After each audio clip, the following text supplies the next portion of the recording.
Everyone, welcome to family bites. ఈరోజు ఈ వీడియోలో స్పెషల్ డేస్లో చేసుకునే ఒక స్పెషల్ రెసిపీ అన్నమాట. అదేంటంటే chicken fry piece biryani. Special days అప్పుడు, స్పెషల్ అకేషన్స్ అప్పుడు ఎప్పుడు మనం చేసుకునే విధంగా కాకుండా కొంచెం స్పెషల్గా రెస్టారెంట్ టేస్ట్ రావాలంటే మనం చేసుకునే రెసిపీ కూడా స్పెషల్గా ఉండాలి. ఈరోజు నేను అదే రెసిపీని షేర్ చేస్తున్నాను. చాలా టేస్టీగా ఉంటుంది. చికెన్ ఫ్రై పీస్ బిర్యానీ చేసుకోవడానికి ముందుగా చికెన్ని మ్యారినేట్ చేసుకుందాము. దానికోసం ఇక్కడ నేను 1 kg వరకు వాష్ చేసి చికెన్ని తీసుకున్నాను. ఇందులోకి రుచికి సరిపడా ఉప్పుని, 1/2 టీ స్పూన్ పసుపుని, 1.5 టీ స్పూన్ దాకా కారం వేసుకోండి. నెక్స్ట్ ఇందులోకి 1 టీ స్పూన్ ధనియాల పొడిని, 1/2 టీ స్పూన్ జీలకర్ర పొడిని, 1 టీ స్పూన్ దాకా గరం మసాలా పౌడర్ కూడా వేసుకోవాలి. ఇందులోనే 1 టేబుల్ స్పూన్ దాకా అల్లం వెల్లుల్లి పేస్ట్ని, 2 టేబుల్ స్పూన్ దాకా పెరుగుని, ఒక చెక్క నిమ్మరసాన్ని కూడా యాడ్ చేసుకోవాలి. ఒక 1/2 టేబుల్ స్పూన్ దాకా కసూరి మేతిని కూడా క్రష్ చేసుకొని వేసుకోండి. ఇందులోనే 1 టేబుల్ స్పూన్ దాకా నూనెను కూడా వేసి ఈ చికెన్ని బాగా మసాలా అంతా కూడా పట్టించి ఒక అరగంట నుండి గంట పాటు మ్యారినేట్ చేసుకోవాలి. ఇప్పుడు వేరొక బౌల్ తీసుకొని అందులోకి 2 గ్లాసుల దాకా బాస్మతి రైస్ని యాడ్ చేసుకుందాము. నేను ఇక్కడ 1/2 kg వరకు బాస్మతి రైస్ని తీసుకుంటున్నాను. ఇందులో నీళ్లు పోసి 2-3 సార్లు బాగా కడగాలి. మళ్ళీ తిరిగి నీళ్లు పోసి ఒక అరగంట పాటు నాననివ్వాలి.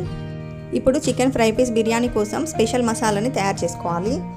ఒక మిక్సీ జార్ తీసుకొని అందులోకి 2 ఇంచుల దాల్చిన చెక్కని, 7-8 లవంగాలని, 4 యాలకులు, 2 స్టార్ అనైస్, 1 టేబుల్ స్పూన్ మిరియాలు, 1 టేబుల్ స్పూన్ ధనియాలు, 1 టీ స్పూన్ జీలకర్ర, 2 టేబుల్ స్పూన్ల దాకా జీడిపప్పుని అండ్ అలాగే 1/2 ఇంచు బిర్యానీ ఆకుని తీసుకొని వీటన్నింటిని మెత్తగా గ్రైండ్ చేసుకొని పక్కన పెట్టుకోవాలి. ఇదే మన స్పెషల్ మసాలా అన్నమాట. చికెన్ ఫ్రై పీస్ బిర్యానీ చేయడానికి రైస్ని ఉడికించుకోవడం కోసం ఎసరుని స్టవ్ మీద పెట్టి మరిగించుకోవాలి. 2 గ్లాసుల రైస్కి 3 నుండి 3.5 గ్లాసుల దాకా వాటర్ అయితే సరిపోతుంది. ఇప్పుడు స్టవ్ మీద ఒక కడాయిని పెట్టుకొని 3 టేబుల్ స్పూన్ల దాకా ఆయిల్ని, 1 టేబుల్ స్పూన్ దాకా నెయ్యిని వేసుకోవాలి. ఇందులో 1 టీ స్పూన్ సాజీరా హోల్ బిర్యానీ మసాలా ఇంగ్రీడియంట్స్ అన్నీ వేసుకోవాలి. బిర్యానీలోకి వేసుకునే అన్ని మసాలాలను 2 టేబుల్ స్పూన్ల దాకా వేసుకోవాలి. ఇవి కొంచెం వేగాక ఇందులోకి 4-5 పచ్చిమిర్చిని, అరకప్పు దాకా ఉల్లిపాయలని సన్నగా కట్ చేసుకొని వేసుకోండి. ఇప్పుడు ఇందులోకి కొంచెం కరివేపాకుని, 2 టేబుల్ స్పూన్ల దాకా పుదీనాని, 2 టేబుల్ స్పూన్ల దాకా కొత్తిమీరని యాడ్ చేసుకోండి. ఇలా ఫ్రై చేసుకున్న తర్వాత ఇందులోకి 1 టేబుల్ స్పూన్ దాకా అల్లం వెల్లుల్లి పేస్ట్ని వేసుకుందాము. అల్లం వెల్లుల్లి పేస్ట్ని పచ్చివాసన పోయేదాకా వేయించుకున్న తర్వాత ఇప్పుడు ఇందులోకి 2 టేబుల్ స్పూన్ దాకా పెరుగును కూడా వేసి మిక్స్ చేసుకుందాము. పెరుగుని కూడా కొద్దిగా వేయించుకున్న తర్వాత ఇప్పుడు ఇందులోకి మనం గ్రైండ్ చేసి పక్కన పెట్టుకున్న మసాలా పౌడర్ని 2 టేబుల్ స్పూన్ల దాకా వేసుకోండి. ఇదంతా ఒకసారి బాగా మిక్స్ చేసుకుందాము. ఇలా అంతా బాగా మిక్స్ చేసుకొని ఇప్పుడు ఇందులోకి మనం నానబెట్టుకున్న బాస్మతి రైస్ని వేసుకోవాలి. రైస్ని 1 నిమిషం పాటు ఈ నూనెలో కలుపుతూ వేయించుకోవాలి. ఇప్పుడు ఇందులోకి మనం స్టవ్ మీద పెట్టుకున్న ఎసరుని ఇందులోకి వేసేసుకోవాలి.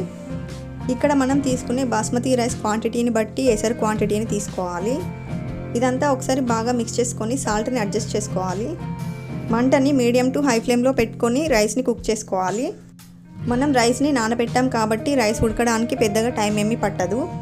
ఇప్పుడు మూత పెట్టుకొని వాటర్ అంతా ఎగిరిపోయే వరకు రైస్ని బాగా కుక్ చేసుకోవాలి. ఇప్పుడు లో ఫ్లేమ్లో పెట్టుకొని మరొక 5 నిమిషాలు ఉడికిస్తే రైస్ అనేది ఉడికిపోతుంది. చూడండి, 5 నిమిషాల తర్వాత రైస్ బాగా ఉడికిపోయింది కదా. ఇప్పుడు ఈ గిన్నెని తీసుకొని పక్కన పెట్టేసుకుందాము. ఇప్పుడు మనం చికెన్ ఫ్రైని చేసుకోవడానికి ఒక ప్యాన్ తీసుకొని అందులోకి 3 నుంచి 4 టేబుల్ స్పూన్ల దాకా ఆయిల్ని వేసుకోండి. ఇందులోకి అరకప్పు దాకా సన్నగా తరిగిన ఉల్లిపాయలను వేసుకోవాలి. ఇలా ఉల్లిపాయల్ని బ్రౌన్ కలర్లోకి ఫ్రై చేసుకున్నాక ఇప్పుడు ఇందులోకి అరకప్పు దాకా టమాటా ప్యూరీని యాడ్ చేసుకుందాము. ఈ టమాటా ప్యూరీని ఆయిల్లో బాగా ఫ్రై చేసుకున్న తర్వాత ఇప్పుడు ఇందులోకి మనం మ్యారినేట్ చేసి పెట్టుకున్న చికెన్ని వేసుకోవాలి. చికెన్ వేసి ఒకసారి బాగా మిక్స్ చేసుకుందాము. ఇలా బాగా కలుపుకున్నాక ఇప్పుడు మూత పెట్టుకొని చికెన్లో వచ్చిన వాటర్ అంతా దగ్గరికి ఎగిరిపోయే వరకు కూడా కుక్ చేసుకోవాలి. ఇలా మధ్య మధ్యలో కలుపుకుంటూ చికెన్ సాఫ్ట్గా ఉడికేంత వరకు ఉడికించుకోవాలి. చికెన్ని ఇలా సాఫ్ట్గా ఉడికించుకున్న తర్వాత ఇప్పుడు ఇందులోకి మనం ముందుగా గ్రైండ్ చేసి పెట్టుకున్న మసాలా పొడిని 1 టేబుల్ స్పూన్ దాకా వేసుకోవాలి. ఇందులోనే 2-3 పచ్చిమిర్చిని, కొంచెం కరివేపాకుని, 1 టేబుల్ స్పూన్ దాకా పుదీనా ఆకులని, 1 టేబుల్ స్పూన్ కొత్తిమీర ఆకుని కూడా వేసుకొని 2-3 నిమిషాల పాటు హై ఫ్లేమ్లో ఫ్రై చేసుకుందాము. ఇలా 2-3 నిమిషాలు ఫ్రై చేసుకున్న తర్వాత ఇప్పుడు ఇందులోకి ఉప్పు సరిపోయిందో లేదో ఒకసారి చెక్ చేసుకోండి. ఒకవేళ తక్కువగా ఉంటే 1/2 టీ స్పూన్ వరకు సాల్ట్ని వేసి ఒకసారి బాగా మిక్స్ చేసుకోండి. ఇలా ఫ్రై చేసుకుంటే చికెన్ ఫ్రై పీస్ బిర్యానీలోకి చికెన్ అయితే రెడీ అయిపోయింది. ఇప్పుడు ఈ బిర్యానీని సర్వ్ చేసుకోవడానికి ఒక బౌల్ తీసుకుంటున్నాను. అడుగున మనం ఫ్రై చేసి పక్కన పెట్టుకున్న చికెన్ ఫ్రైని వేసుకుందాము.